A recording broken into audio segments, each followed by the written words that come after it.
कम friends, मैं अभिजीत। चलिए हम लोग का प्राइस एक्शन क्लास को कंटिन्यू करते हैं। देखिए, लास्ट फ्राइडे एक वीक का क्लोजिंग मिला है। तो वीकली क्लोजिंग के बिहाफ में पहले वीकली चार्ट को हम लोग देखेंगे निफ्टी 50 में। देखिए निफ्टी 50 में वीकली चार्ट क्या दिख रहा है। एक पॉजिटिव ग्रीन साइज कैंडल।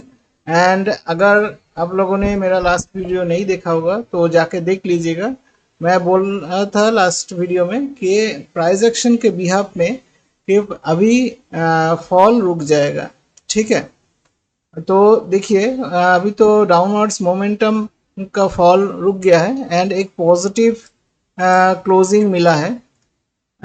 अभी इसको हम लोग डीपली एनालिसिस करेंगे डेली टाइम फ्रेम और आवरली टाइम फ्रेम के साथ। देखिए डेली टाइम फ्रेम में क्या दिख रहा है। डेली टाइम फ्रेम में हम लोगों को दिख रहा है पहले मंडे में एक नेगेटिव कैंडल, उसके बाद एक गैप डाउन मिला था, लेकिन उधर से प्राइस पॉजिटिव ओपन क्लोजिंग किया एंड लगातार 3 सेशंस पॉजिटिव ही क्लोज किया है। तो अगर आप पॉजिटिव कंसोलिडेशन के बारे में जानते हैं तो आपको माप पता चल गया होगा। नहीं तो एक देख लीजिए, ये जो कैंडल में लो लगा है निफ्टी 50 में, इस कैंडल का हाई के ऊपर 3 कॉन्जिक्यूटिव क्लोजिंग मिला है। ठीक है, तो अभी ये कंफर्म हो गया कि इधर का बायर का भी काफ़ी स्ट्रॉन्ग है एंड 22,000 का जो लेवल है ये एक साइकोलॉजिकल लेवल है एंड काफ़ी अच्छा स्ट्रॉन्ग लेवल है। ऐसा नहीं कि स्ट्रॉन्ग लेवल ब्रेक नहीं हो सकता, लेकिन अभी तक जो प्राइस एक्शन बना है इसके बिहाफ में हम लोग कह सकते हैं तो नेक्स्ट वीक में 22,000 लेवल एक अच्छा खासा सपोर्ट के हिसाब से काम करेगा। एंड अगर डाउनवर्ड्स मोमेंटम होना है तो 22,000 का ये जो कैंडल का लो लग गया, ये आवरली टाइम फ्रेम में ब्रेक होना चाहिए, उसके बाद वैलिडेट होना चाहिए, उसके बाद ही कुछ मोमेंटम फर्दर आएगा। लेकिन कुछ एग्रेसिव मोमेंटम भी डाउनवर्ड्स मोमेंटम में नहीं होगा, कि इसके वजह है सिर्फ जो प्राइस एक्शन प्रीवियसली बिल्डअप हुआ था। इसके लिए अगर चार्ट को थोड़ा छोटा करेंगे हम लोग और जाके क्या देखेंगे, देखिए ये जो जोन है एक इस कैंडल का लो, और देखिए ये जो ग्रीन कैंडल है और ग्रीन कैंडल का ये जो लोअर पार्ट है ये सपोर्ट की तरह काम कर रहा है एंड ये सपोर्ट निकल के आ रहा है 22,780 से 21,790 से 22,120। तो देखिए उधर में प्राइस एक बार टच तो किया, लेकिन नियर अबाउट 50% लेवल से ये जो जोन होता है, एक्चुअली सपोर्ट एक जोन होता है, कोई एक सिंगल लाइन नहीं होता है। ठीक है, तो इसके बिहाफ में देखिए तो इस जोन से बाउंस बैक किया एंड अभी एक पॉजिटिव कंसोलिडेशन फेज में है। लेकिन एक पॉजिटिव कंसोलिडेशन जो फेज है, इधर का बायर्स तो काफ़ी स्ट्रॉन्ग है, ये तो दिख गया है हम लोगों को। लेकिन ये क्या मतलब last swing high and second last swing high को ब्रेक कर पाएगा या सस्टेन करेंगे, इसको थोड़ा देखना है। तो देखिए इसके बिहाफ में हम लोग चार्ट को थोड़ा छोटा टाइम फ्रेम में जाके एनालिसिस करेंगे। और बड़ा टाइम फ्रेम में और एक चीज़ है, ये भी थोड़ा याद कर लीजिएगा। अगर मैं ब्रीफली बता देता हूँ, ये एक रेजिस्टेंस जोन है, इसको R1 हम लोग अभी मार्क करेंगे। कॉन्टिन्यूसली अगर फॉलो कर रहे हैं वीडियो तो आपको पता चल गया होगा। ठीक है, एंड उसके बाद ये जो लेवल है ये सबसे बड़ा क्रूशियल रेजिस्टेंस लेवल है 23,250। ठीक है, और ये स्टार्ट होता है 23,000 आपका 60 के लेवल से, 23,060 से 3,250। ठीक है, ये तो ये हो गया एक रेजिस्टेंस जोन, इसको R2 मार्क करेंगे। ठीक है, तो अभी चले जाते हैं हम लोग नेक्स्ट डे अगर प्राइस कैसे बिहेव करेगा उसके लिए एनालिसिस करेंगे। तो देखिए इसके लिए हम लोग छोटा टाइम फ्रेम में जाएंगे, आवरली टाइम फ्रेम में। एंड आवरली टाइम फ्रेम में जाके हम लोगों को क्या दिखाई दे रहा है कि अगर पहले 5 मिनट का टाइम फ्रेम देख लेते हैं। देखिए 5 मिनट में क्या दिख रहा है, 5 मिनट में दिख रहा है क्या, एक नेगेटिव क्लोजिंग। लेकिन इस नेगेटिव क्लोजिंग को थोड़ा ब्रीफली देखेंगे तो सिर्फ इतना सा मूवमेंट कुछ देखने से काम नहीं बनेगा, क्योंकि देखिए इससे पहले ये पूरा जोन को देखिए, ये पूरा एक कंसोलिडेशन जोन है, ये इसको मार्क करना है। तो प्राइस क्या कर रहा है, ये रेजिस्टेंस और सपोर्ट के हिसाब से काम कर रहा है। तो ये एक कंसोलिडेशन के बिहेवियर फेज में है, ठीक है। तो लेकिन एक क्या है, ये जो रेजिस्टेंस है 22,660 के ऊपर से स्टार्ट हो जाएगा। तो ये रेजिस्टेंस के पास एक कंसोलिडेशन करने की कोशिश कर रहा है प्राइस, तो ये अच्छा बायर का एक साइन होता है। लेकिन ऐसा नहीं कि इसमें लोअर मोमेंटम नहीं होगा, लेकिन लोअर मोमेंटम होने से प्राइस को क्या करना है, प्राइस को एक कंसोलिडेशन जोन एंड ये जो स्विंग लो लगा है ना 22,350, इसको ब्रेक करना है। फिलहाल तो ये जो स्विंग लो लगा है एंड ए वाला स्विंग लो, ठीक है, दोनों को एक साथ ब्रेक करना है होगा, तो उसके बाद ही इतना तक मोमेंटम आएगा। ये थोड़ा याद रखना है। और एक चीज है, बायर का आप बिहेवियर देखिए, बायर ने क्या कर रहा है, हमेशा अपना स्विंग लो को सेव करते हुए जा रहा है। लेकिन एक चीज है, बायर काफी अग्रेसिव मोमेंटम कर चुका है, इसको भी थोड़ा ध्यान रखना है।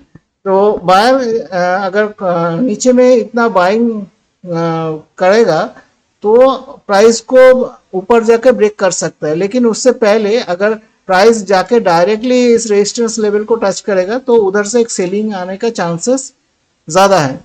और अभी क्या है, अभी देखिए डेली टाइम फ्रेम में जाने के बाद ये प्रॉपरली दिखेगा।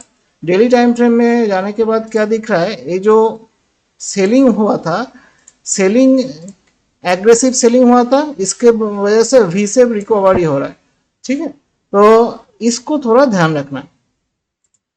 देखिए नेक्स्ट वीक का पॉजिटिव जो सेशंस है वो इंडिकेट कर रहा है, क्योंकि देखिए अभी लास्ट वीक एक पॉजिटिव कैंडल क्लोज किया है एंड लगभग एंगल करके क्लोज किया है इसके पहले का प्रीवियस वीक को।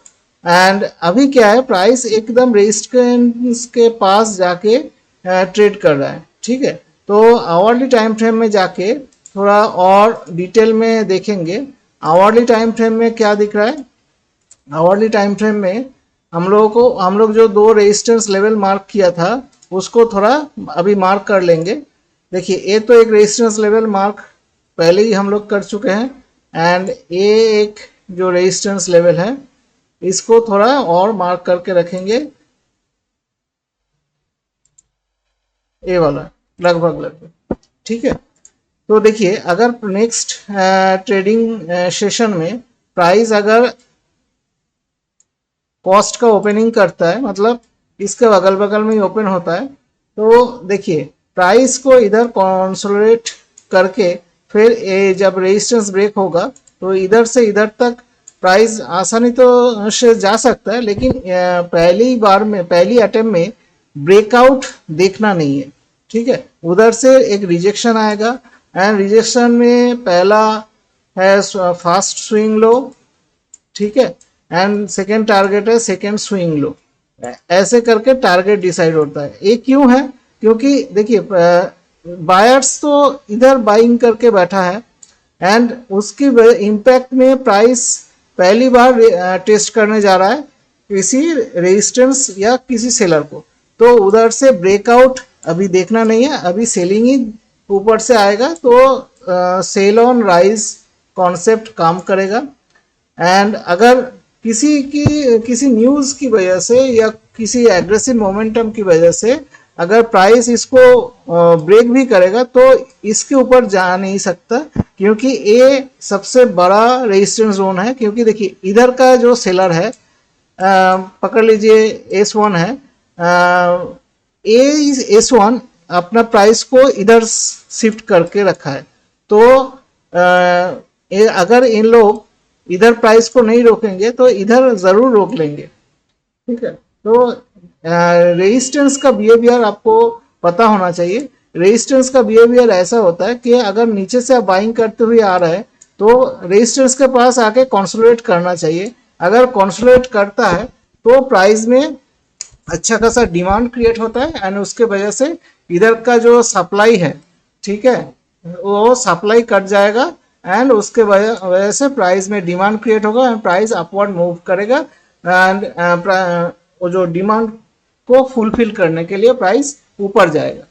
तो ये होता है सिनेरियो। लेकिन अभी जो सिनेरियो है, अभी प्राइस ने तो एक कंसोलिडेशन करने की कोशिश कर रहा है, लेकिन एक चीज है, ये जो अगर छोटा टाइम फ्रेम में अगर कैंडल को आप देखेंगे तो देखिए ये जो रेजिस्टेंस जोन अभी फॉर्मेशन हुआ है, देखिए एक पॉजिटिव ग्रीन कैंडल, एक डोजी टाइप कैंडल एंड फिर लगभग एंगल को करते हुए एक रेड साइज कैंडल। तो ये एक रेजिस्टेंस जोन की तरह काम कर रहा है छोटा सा टाइम फ्रेम में। जो बड़ा टाइम फ्रेम में यही रेजिस्टेंस R1 और R2 काम करेगा, लेकिन ये एक छोटा सा जोन बना के और एक रेजिस्टेंस जोन के हिसाब से काम कर रहा है।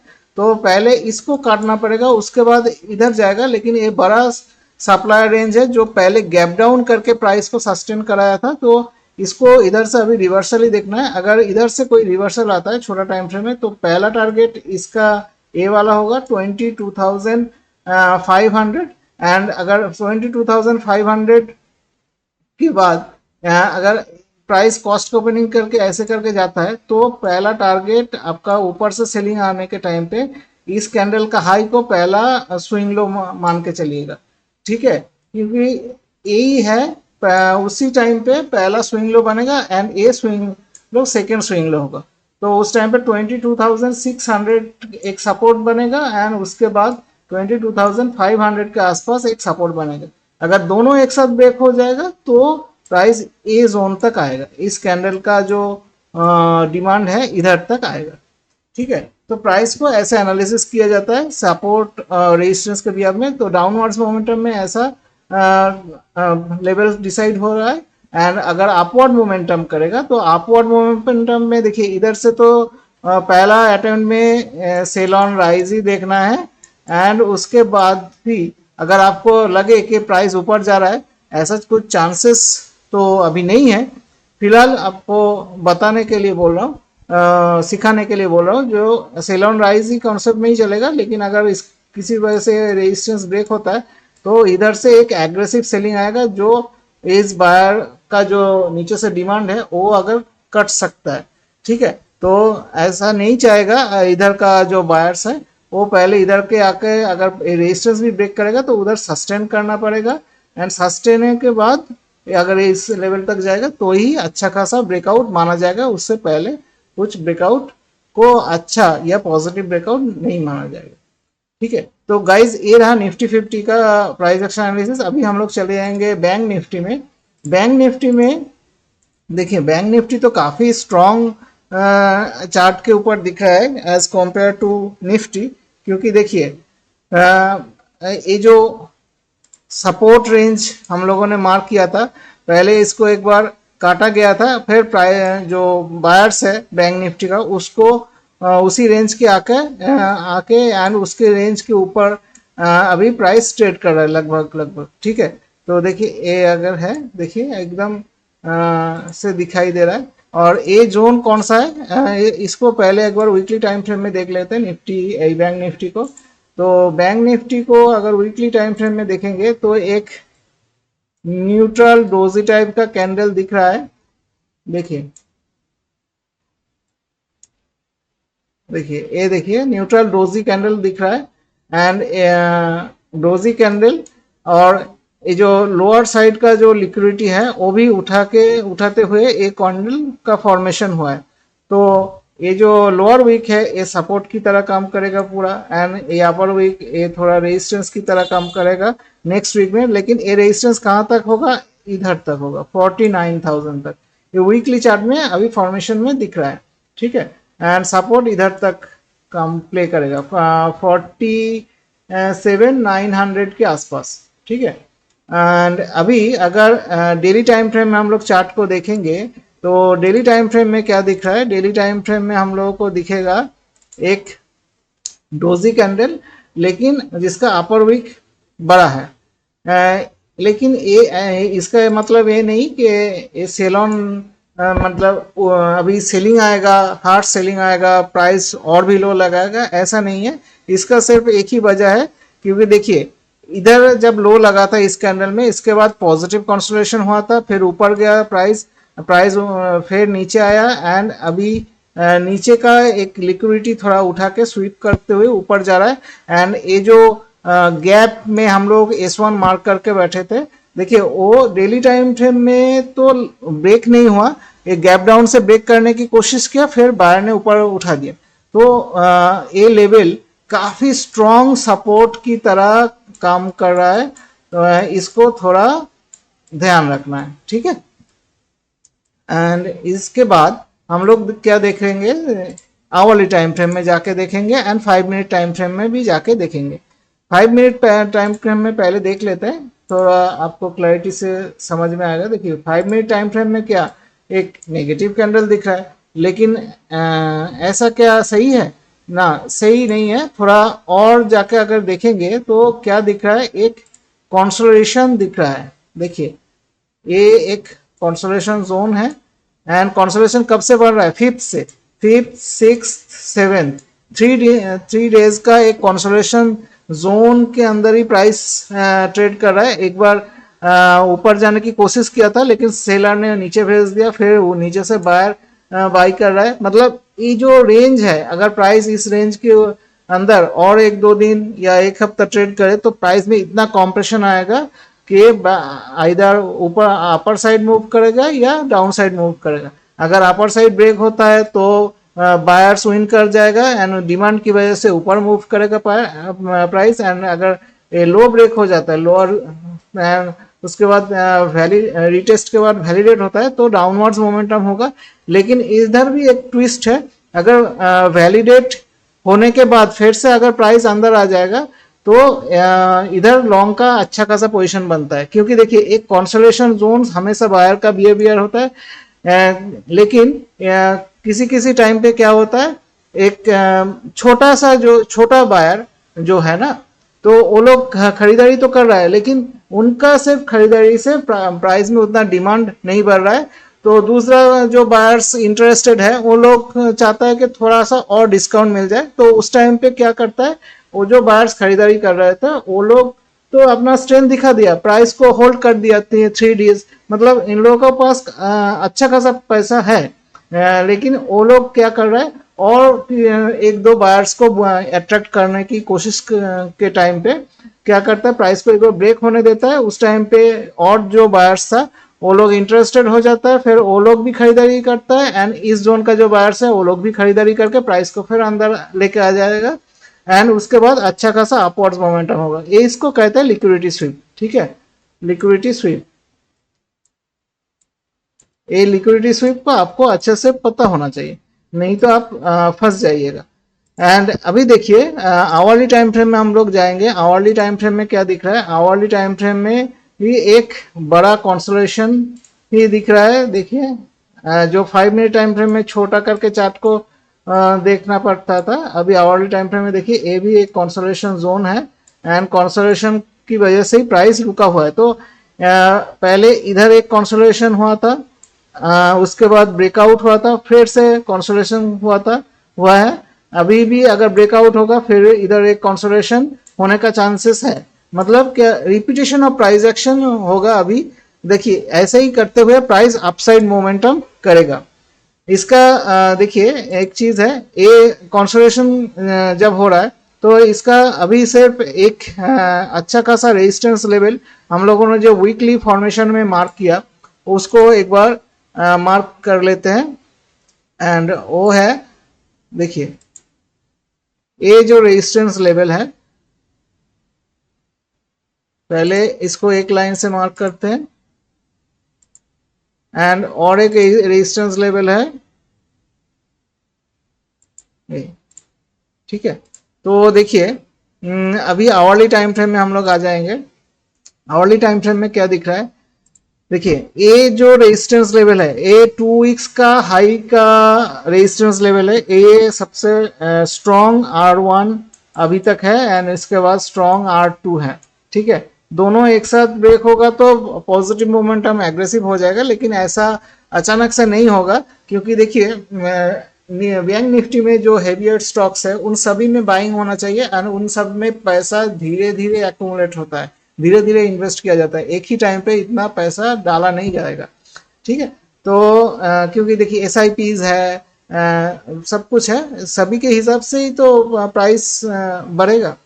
तो क्या है, अगर नेक्स्ट डे अगर प्राइस इधर कॉस्ट का ओपनिंग करता है एंड प्राइस ऊपर आएगा, तो इस जोन के बाद मतलब 48,700 एक अच्छा खासा रेजिस्टेंस जोन है, 700 से 800 प्राइस इधर से इधर तक जाएगा, 48,700 से 800, उधर से फिर से एक डाउनवर्ड्स मोमेंटम करेगा, जिसका पहला टारगेट होगा जो छोटा टाइम फ्रेम का स्विंग लो 1, ठीक है, एंड देन स्विंग लो 2, ठीक है।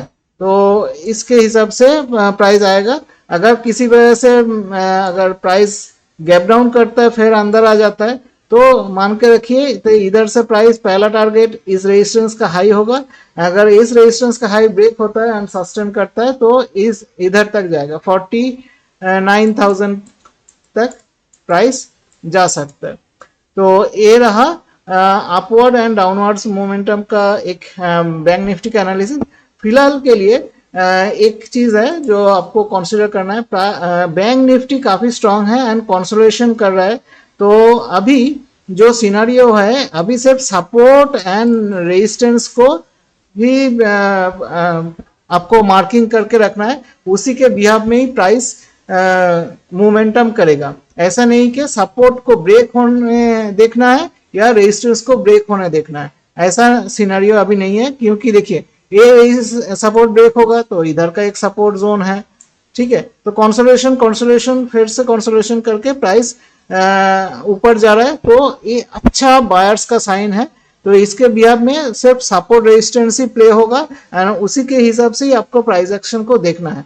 तो गाइज ये रहा निफ्टी एंड बैंक निफ्टी का detail price action analysis and I hope कि आपको बहुत कुछ समझ में आया और सीखने को भी आया। अगर कुछ भी डाउट रहेगा कुछ पूछ सकते हैं आप कमेंट्स बॉक्स में, एंड अगर आपको ये वीडियो अच्छा लगा थोड़ा लाइक शेयर एंड कमेंट्स कर दीजिएगा। एंड और एक चीज़ है, अभी जो लेवल हम लोगों ने मार्क किया ये कोई बाय सेल रिकमेंडेशन नहीं है, कुछ भी अगर ट्रेड या पोजीशन लेना है मार्केट में पहले खुद से एनालिसिस कर लीजिएगा, आपका जो फिनेंशियल एडवाइजर है उनके साथ डिस्कस करने के बाद ही कुछ ट्रेड या पोजीशन बनाइए।